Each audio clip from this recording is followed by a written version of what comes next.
Nahiya na sa taas ng munisipyo si Hunter at baka raw nandoon na ang mayor na magkakasal sa kanilang dalawa. Magkakasabay silang umakyat sa munisipyo. Medyo na-intimidate pa si Monica na makita nito kung paano siya asikasuhin ni Hunter. Hindi siya nito binibitiwan, lalo na at umakyat pa sila sa second floor ng munisipyo para puntahan ang mayor's office. Samantalang si Xavier naman ay nakasabay lang ng lakad kay Monica habang busy ito sa kakatext at tingin sa cellphone nito. Pag-akyat nila sa second floor ay sakto may naghihintay na babae sa labas ng office nito. Mr. Hunter Montefalco? Kinamayan agad ito ng babaeng halatang empleyado ng munisipyo. Good morning, Miss Santos. Bati ni Hunter sa babaeng kausap. Pati si Xavier at Monica ay binati nito at sa huli ay sa kanya naman ito bumaling ng tingin. She's Nicole Ignacio, my fiancé. And soon to be my wife. Pakilala ni Hunter sa kanya sa babaeng kaharap nila. Nagtaasan ng mga balahibo niya nang marinig niya ang pagpapakilala ni Hunter sa kanya. Well, bakit nga sila nandito kung hindi siya nito pakakasalan? Kaya dapat masanay na din siya sa salitang asawa kapag pinapakilala siya nito sa ibang tao. Sa gilid niya ramdam niyang nakangiti si Monica at tila pinagtatawanan ang reaksyon niya. Hindi kasi niya alam kung paano niya sasanayin ang sarili kapag tinatawag siya ng ganoon ni Hunter sa harapan ng ibang tao. Good morning, Miss Ignacio. Nakipagkamay ito sa kanya at tipid niya itong initian. Tayo na po sa loob. Kanina pa naghihintay si Mayor. Nauna na silang pumasok, nakasunod sa babaeng kausap nila kanina. Sa likuran naman nila ay sina Xavier at Monica. Panaka-naka ay nakikita niyang nakatingin si Monica kay Xavier kapag busy ito sa kaka-cellphone at babawiin naman ang tingin kapag nag-angat na ito ng ulo na parang tinitingnan ng paligid at susulyapan din ng saglit si Monica na noon ay tahimik namang nakatingin sa ibang panig ng lugar na kinaroroonan nila. Hunter, nice to see you again. Bati agad ng mayor na magkakasal sa kanila ni Hunter. Tumayo pa ito para makipagkamay kay Hunter. Good morning, Mayor. Pasensya na, medyo na late kami. Hinging pasensya ni Hunter at pagkatapos ay tumingin sa kanila. Xavier? Ikaw na ba yan? Tila gulat na tanong ng mayor kay Xavier na nakangiti na din nang makita ang mayor na magkakasal sa kanila. Opo, kumusta na po, Mayor? Si James nasa Amerika pa rin po ba? Naku, oo. Batang yun. Ayaw na atang umuwi dito. Pinag-aasawa ko na nga at nang mabigyan naman ako ng apo. Pabirong sagot ng mayor na mukhang kakilala din na Xavier at ng anak nito. Nakita niya na lang na nakangiti si Xavier at tumingin ng saglit kay Monica at saka tumikhim ang mayor at may kinuha sa ibabaw ng mesa nito. Ilang minuto ang tinagal ng kasal nila at naging witnesses sila Xavier at Monica. Bago sila umalis ay tinanong pa siya ni Hunter kung nagugutom siya. Umiling na lang siya at saka kinausap si Monica. Pagkatapos nilang pumirma sa marriage contract ay palihim niyang tiningnan ang singsing na sinuot ni Hunter sa kanyang palasingsingan. Talagang kasal na sila at asawa niya na ito. Parang panaginip ang mga sandaling iyon na ayaw na niyang matapos. Nakita pa siya ni Hunter na nakatitig sa kamay niya kaya kinuha nito ang isa niyang kamay at saka pinisil ng marahan. And it gives her hope that everything will be alright. Na sa paglipas ng panahon, matututunan din siyang muling mahalin ni Hunter. Sila ng magiging anak nila. Nang matapos na ang seremonya ng kasal nila, ay agad siyang tumubi kay Monica. Monica, tawag niya dito.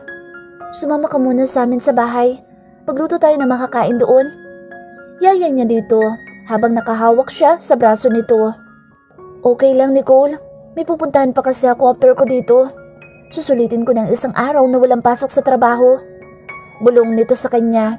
Natuwa naman siya at mukhang alam naman niya kung saan ito pupunta. Ikaw talaga?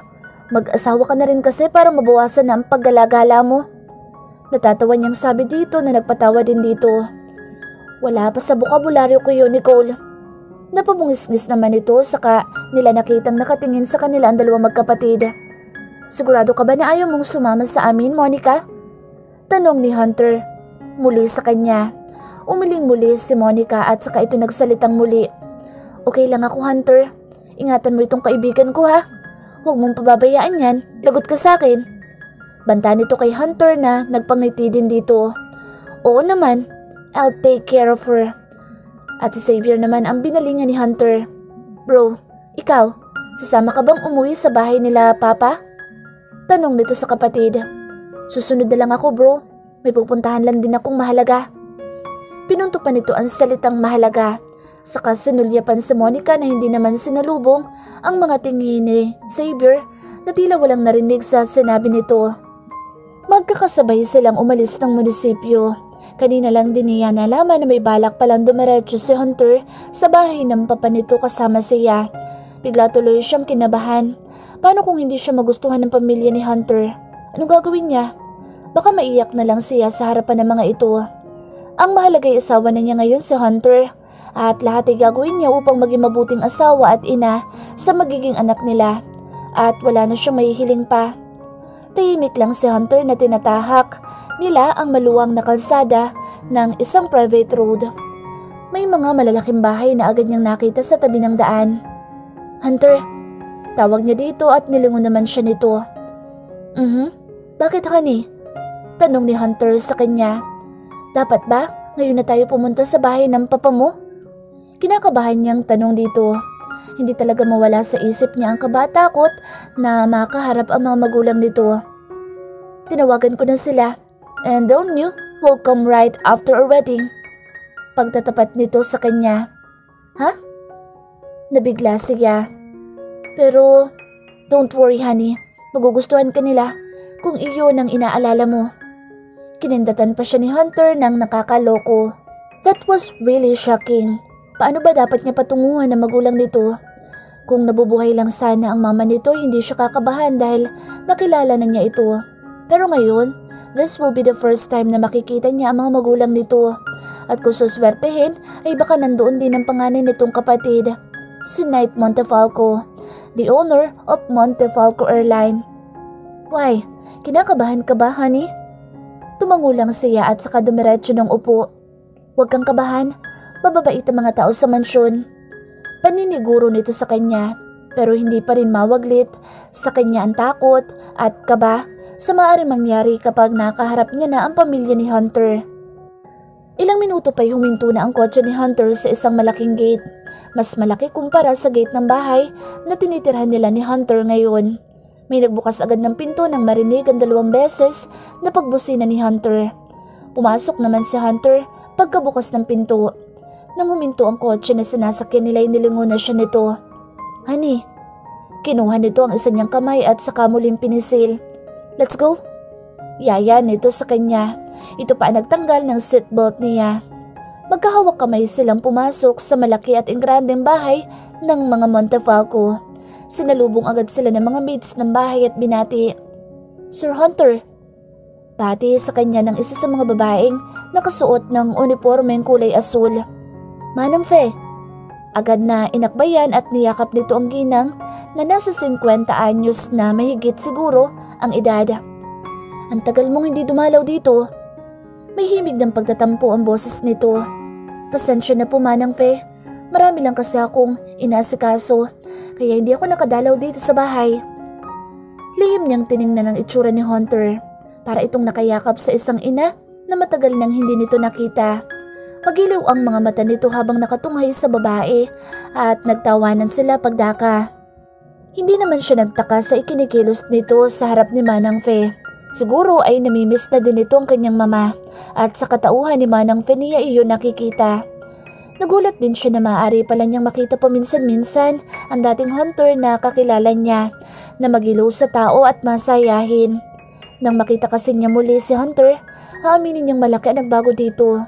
Hindi lang niya partikular na alam kung dahil ba iyon sa pinagdaanan nito sa buhay nang mamatay ang kanyang mama at maging isang Montefalco o mahigit pang dahilan. Nang matapos ang kanilang kamustahan ay lumipat naman sa tabi niya si Hunter at inakbayan siyang muli nito. Saka hinawakan sa isang kamay niya. Manang Fe, may gusto po akong ipakilala sa inyo. Sinulyapan muna siya ni Hunter bago binalik ang tingin kay Manang Fe. Honey, si Manang Fe. Siya ang isa sa mga nag-alaga sa akin nang dalhin ako dito ni Papa nang mamatay si Mama. Pagpapakilala ni Hunter sa kanya kay Manang Fe. Nginitaan niya ito ng matamis at ganoon din naman ang ginawa sa kanya ni Manang Fe. Siya na bang asawa mo? Nakangiti pa ring tanong nito kay Hunter. Opo. Maikling sagot ito kay Manang Fe. Lumapit siya dito at hindi katulad ng ginawa ni Hunter ay nagmano na lang siya bilang paggalang dito na ikinagulat naman ito. Naku iha, nakakahiya naman at nagmano ka pa? Napakabait naman ang napangasawa mo, Sir Hunter. Sinulya pang muli nito si Hunter habang hawak nito ang isa niyang kamay. Ayos lang po, Manang Fe. Nice to meet you po. Magilaw niyang bati dito. Magaan din ang loob niya dito at parang nalungkot din siya bigla nang maalala niya ang mommy niya. O siya, tara na sa dining area at nandoon na ang mga papa mo at ang mama mo. Untag sa kanila ni Manang Fe pagkatapos. Nilangon niya muli si Hunter na nakangiti pa rin sa kanya. Hindi niya alam kung ano ang nakita nito sa kanya o anong ginawa niyang kakaiba at ganoon na lang ang saya sa mukha nito pagkatapos nitong ipakilala sa kanya si Manang Fe. Pinagsalikop muli ni Hunter ang kanilang mga daliri at magkasabay na tinungo ang dining area na sinasabi ni Manang Fe. Tumungaw sa kanila ang isang maluwang na dining area at isang mahabang dining table. Parang kasya ata ang 20 tao sa haba ng mesang iyon. Nakita naman niya agad ang mga taong nakaupo na sa hapagkainan ng mga sandaling iyon. May isang babae na kasing idaran lang ni Manang Fe. Sopistikada ang itsura nito at halatang parte na ng buhay nito ang pag-a-apply ng make-up at talagang kita sa mukha nito ang pagkaglamorosa. Mag-isa lang itong nakaupo sa gawing kaliwa ng mesa. Katapat naman nito ay may nakaupong isang lalaki na sa tingin niya ay ang Kuya Knight ni Hunter. Patangkad din ito tulad ni Hunter. May malaking pangangatawan pero kakikitaan mo ito ng pagka-strikto. Mas matapang pa ata kay Hunter. Sa gwapo nito ay kahit sino naman atang babae ay mapapasunod nito. At nakita niya ang katabi nitong babae na parang sumasali ata sa beauty pageant. Matangkad ito at halos hindi nagkakalayo ang tangkad nito kay Knight. Maganda din ito at ang amo ng mukha. Simple lang ang makeup na naka-apply sa mukha nito pero nangibabaw ang ganda nito. Makinis ang balat at halatang alaga ang kutis nito. Hindi rin nakaligtas sa paningin niya ang isang saklay na nakatabi dito at ang isa nitong pa ay nakabenda pa. Parang may pilay ata ito. At sa pinakagitna ay nakita niya ang nakaupong lalaki na prominente ang itsura. Ang aura nito ay parang haring makapangyarihan habang nakaupo sa pinakasentro ng mesa. Kita dito ang kakisigan kahit na may edad na ito. At halatang dito nakuha nila Hunter ang itsura nito. Naalala niya bigla si Xavier. Mas kamukha nito ang lalaki nakaupo sa pinakasentro. Malamang ay ito na ang papa nila. Nang makita nilang papalapit na sila sa lamesa na kinauupuan nila, ay agad na nagtinginan ang mga ito sa kanilang dalawa ni Hunter. Doon biglang kumaba ang dibdib niya. Para bang kulang pa ang 10 magnifying glasses sa ginagawa nilang pagsuri sa kanya. Napatingin tuloy si Nicole sa suot niyang damit. Maayos naman ito kaya lang ay parang dapat ata ay nagpalit muna sila ng damit bago dumiretso dito sa bahay ng mga magulang ni Hunter. Unang nagsalita ang Kuya Knight niya. Dumating na pala kayo? Saad nito. Oo kuya, kagagaling lang namin sa munisipyo. Pagbibigay alam ni Hunter sa kuya niya na hindi tumitingin sa papa o stepmother nito. Sa halip ay pinaghila pa siya nito ng upuan para makaupo. So totoo pala na nagpakasal na kayong dalawa? Tanong ng Kuya Knight niya na sa kanya nakatingin. Tumangulang si Hunter at saka hinawakan ng isa niyang kamay na nasa hita at nilingon nito ang papa nito. Pa, gusto ko pong ipakilala si Nicole sa inyo. She's my wife now. Parang may batong nakabara sa lalamunan niya nang sabihin naman ni Hunter ang salitang wife. Hindi agad umimik ang papa ni Hunter. Parang may hinihintay pa itong marinig kay Hunter. I know, nabigla kayo sa pagpapakasal namin. But it's for our baby's sake. Magkakaanak na kami. Dugtong pa nito sa huli nitong sinabi. Parang may kung anong matalim na bagay ang tumusok sa puso niya nang marinig niya ang sinabi ni Hunter. It's for our baby's sake. Akala niya ay ganoon lang kadali ang tanggapin na kaya siya pinakasalan ni Hunter ay dahil sa batang dinadala niya. Pero unti-unti ay parang nahahantad sa kanya ang sakit at hapdi na kapalit nito. Napayuko na lang siya pagkatapos na sabihin iyon ni Hunter at para maitago na rin ang namumula niyang mga mata na nagbabadyang bumalong ang mga luha anumang oras. Doon na nagsalita ang papa niya pagkarinig ng sinabi ni Hunter. Now that you will be having a child and unexpectedly ay hindi pala si Liza ang makakatuluyan mo. Paano nangyari sa inyong dalawa? Alam na ba niya tungkol sa inyo ni Nicole? Matapang nitong pahayag. Walang pasakali. Bahagyang natahimik ang mga kasama nila sa mesa. Lahat sila'y natahimik. Even Hunter was not able to speak. Nanlalamig ang mga kamay niya na hanggang ngayon ay hawak pa rin ito. Gusto niya nalang maglaho ng mga sandaling iyon. Hindi kaya ng sistema niya natanggapin ang mga salitang ipinupukol ng papa ni Hunter. Para bang isa siyang makasalanang babae sa paningin nito na walang karapatang makasama ang anak nito. Ganoon pala ang pakiramdam na parang inaayawan ka ng mundo. Di ikaw sa sarili mo ay nanaisin mo nalang magpakalayo-layo para kahit anino ng mga taong nakapaligid sa'yo ay hindi mo na masisilayan pa. Ang hirap, ang sakit sa pakiramdam. Walang kasing sakit. Si Hunter naman ay walang humpay sa pagpisil sa kamay niya na parang binigyan siya nito ng lakas ng loob kahit paano. Pa, not now. Nakikiusap si Hunter sa ama nito. Para namang may kumurot sa puso niya nang sabihin iyon ni Hunter sa harapan ng pamilya nito. Ibig sabihin, meron talaga silang relasyon o naging relasyon dati. Kilala din si Liza ng pamilya nito. Nalungkot siyang bigla. Ang isipin na nadala na rin sa bahay ng mga magulang nito ang babaeng iyon ay nagdulot ng kakaibang sakit at lungkot sa kanya. Alam naman niyang hindi lang siya ang naging karelasyong babae ni Hunter sa lumipas na 7 taon. Pero nakakabaliw pala ang malaman na hindi na pala talaga sila katulad ng dati. Hindi lang siya nag-iisa sa buhay nito ngayon at yun ang pinakamasakit sa lahat. At biglang nagsalita muli ang papa ni Hunter. I'm just worried, anak. Nasa tono ng boss nito ang tunay na pagkaalala sa sinabi ng anak. Alam mo naman ang capacity ng babaeng iyon. At sumimsim ulit ng kape sa tasa habang hindi inaalis ang mata sa kanilang dalawa. I don't mind whatever she thinks pa. At tinignan siyang muli ni Hunter at napabuntong hininga na lang ang papa ni Hunter. Samantalang ang tatlong kasama pa nila sa hapagkainan ay tahimik lang na nakikinig. So, what's your plan pagkatapos ng kasal niyo? Tanong muli nito kay Hunter. Sasamahan ko munang umuwi ng La Union, si Nicole pa. He needs to know na kasal na kami. Tumangulang ito at pagkatapos ay sa kanya na naman tumingin. Your surname is a little bit familiar. Ignacio, right? Tanong nito sa kanya. Opo. What's the name of your father? Alfredo. Alfredo Ignacio po ang pangalan ng daddy ko. Biglang natahimik ang papa ni Hunter at parang may kung anong galit ang rumihistro sa mukha nito. Maging ang mama ni Hunter ay biglang nag-iba ang timpla ng mukha. Natigilan ito at saka napainom ng tubig na nasa baso katabi nito. Ano ulit ang pangalan ng daddy mo? Tila gusto pa nito makasiguro sa sinabi niyang pangalan. Alfredo Ignacio. That is my father's name. Sagot niyang muli sa papa ni Hunter na hindi natuluyang nawala ang kunot sa noo nito at nabitawan na lang nito ang kubyertos na hawak nito. Napatingin na lang ang mga katabi nila sa lamesa nang tumunog ng malakas ang mga iyon sa plato nito. At unang nag-angat ng tingin ang kuya ni Hunter. Is there any problem pa? Tanong ni Kuya Knight. Wala. May naalala lang akong bigla. At hindi na ito muli pang nagsalita hanggang sa matapos na ang pagkain nila.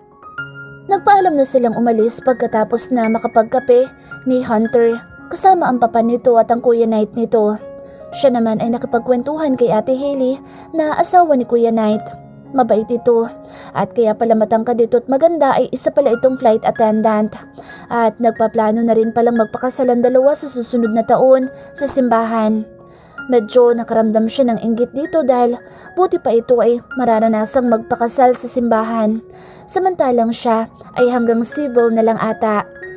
Inalo na lang niya ang sarili at naisaloob na lang niya. Okay na siya sa ganoong setup kaysa ang hindi niya makasama si Hunter. Mahal na mahal niya ito at handa siyang magtiis para dito. Ang stepmother naman nitong si Tita Agnes ay mabait din. Kaya lang ay may pagkasosyal din ito kung minsan. sa pagsasalita at sa makailang ulit siya nitong tinanong sa trabaho niya at kung paano sila nagkakilala ni Hunter.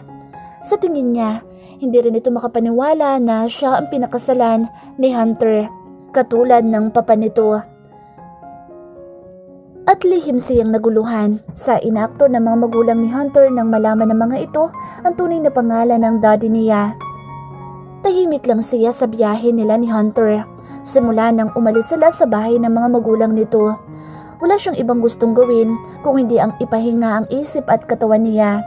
Napuno ng alalahanin ang buo niyang isip dahil sa mga narinig at nangyari sa buong maghapon.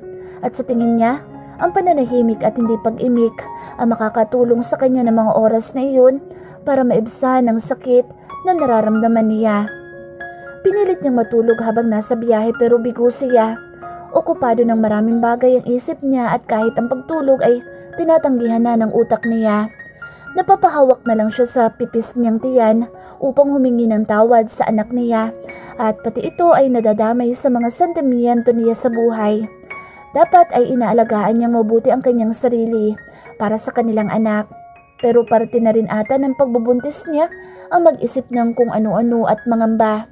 Madali siyang malungkot at mag-self-pity simula nang malaman niyang buntis siya.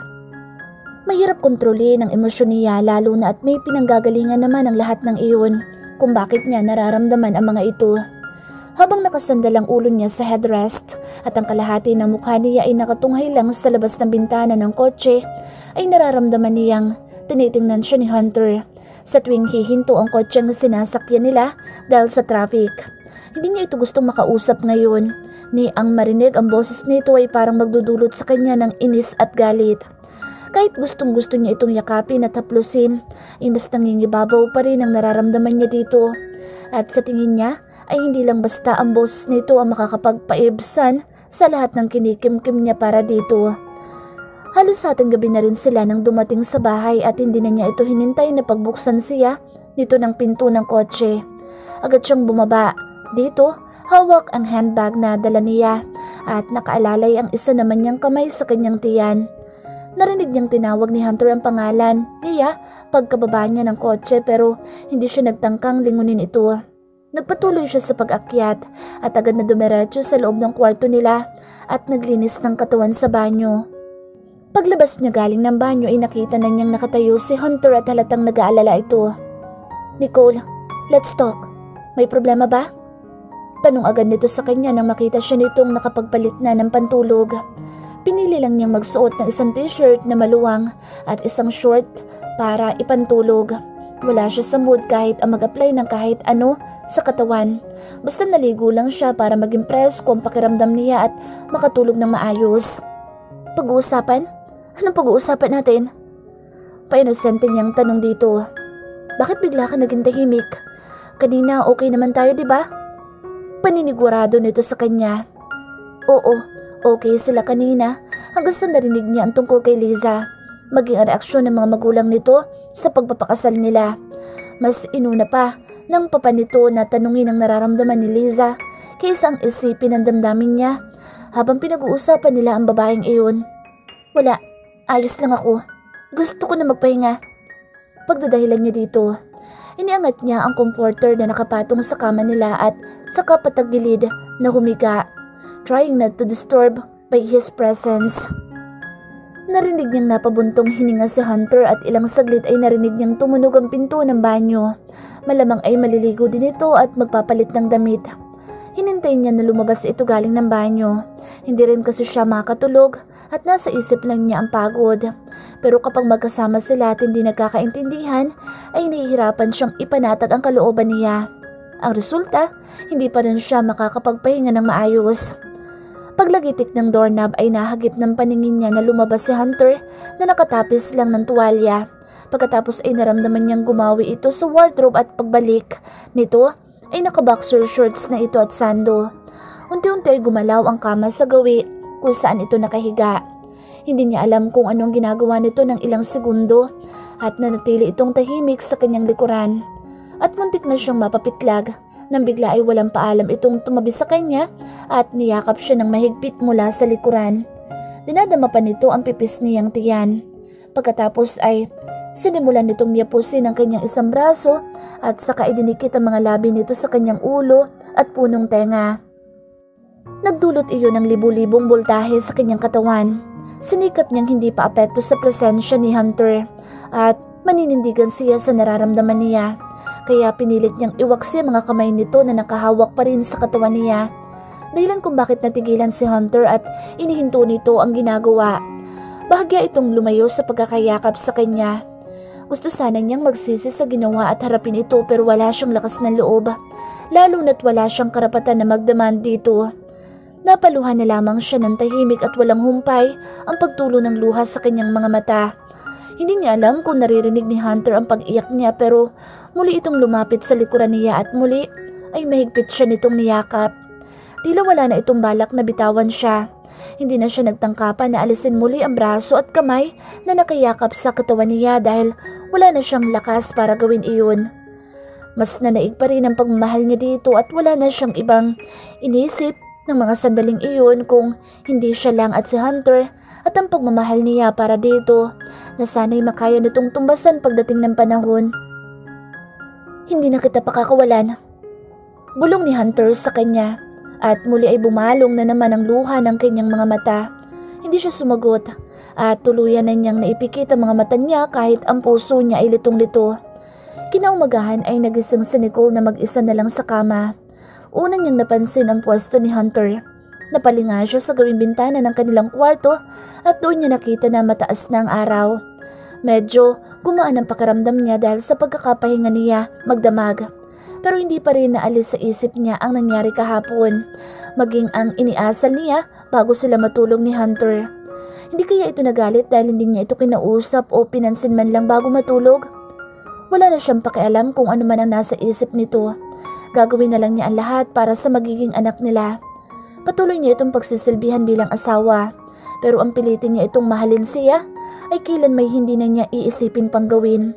Magtitira naman siya ng kahit konting pagmamahal sa kanyang sarili. Kung matututunan man siya nitong mahalin ay magiging masaya siya at susuklian ng pagmamahal nito. Pero kung hindi nito makakayan ng suklian ng pagmamahal niya para dito, ay itatago na lamang niya iyon sa pinakamalalim na parte ng kanyang puso at magpapakatatag siya para sa mga magiging anak nila. Hindi niya alam kung hanggang kailan niya ito kayang gawin, pero panahon lamang ang makapagsasabi. Pagkaligo niya mag-isa siyang bumaba sa kusina para kumain. Medyo nahihilo pa nga siya dahil bago siya makaligo ay nagsuka pa siya sa loob ng banyo. Kaya parang lalong nanghina ang katawan niya dahil doon. Malapit na siya sa bungad ng pinto ng kusina nang may maamoy siyang amoy bawang. Bigla ay kumalam ang tiyan niya at napahawak siya dito. Gutom na talaga si baby? Nakangiti niyang kausap sa sarili habang hawak pa ang tiyan niya. Akmanan niyang tatawagin ang pangalan ni Sally nang magulat siya sa nakitang tao na nakatayo sa gas stove. Nakatayo sa harapan nito si Hunter at may hawak na siyanse. Nakasuot din ito ng apron habang ang panloob na damit nito ay puting t-shirt at short na kulay itim. Hindi siya agad nito nakita na nakatayo sa entrada ng kusina kaya malaya niya itong napagmasdan sa likuran. Muli ay nakadama siya ng lungkot dahil sa mga nararamdaman niyang selos, inggit at galit na gusto man niyang hindi maramdaman ay para naman itong kabute na sumusulpot sa tuwing nakikita niya si Hunter. Walang kapanatagan ng isip at puso niya sa ngayon at yun na ata ang isa sa mahirap niyang pwedeng maramdaman habang nasa poder siya ni Hunter. Napayuko na lang siya para pigilin ang nagbabadya na namang luha sa kanyang mga mata. Ma'am Nicole, untag sa kanya ni Sally na ikinagulat niya. Pati sa Hunter ay napalingon na din sa gawin nila. Sally, kanina ka pa ba dyan? Nauna na siyang magtanong at baka kung ano pang maisipan nitong tanungin dahil sa itsura niya. Ngayon lang po, ma'am. Para pong naiiyak na kayo ah. Naiiyak po ba kayo at ipinagluto po kayo ni Sir Hunter ng umagahan? Tudyo nito sa kanya habang maluwang ang ngiti. Bigla naman siyang na-conscious sa sinabi nito. Lalo na at alam niyang narinig ni Hunter ang tinura nito.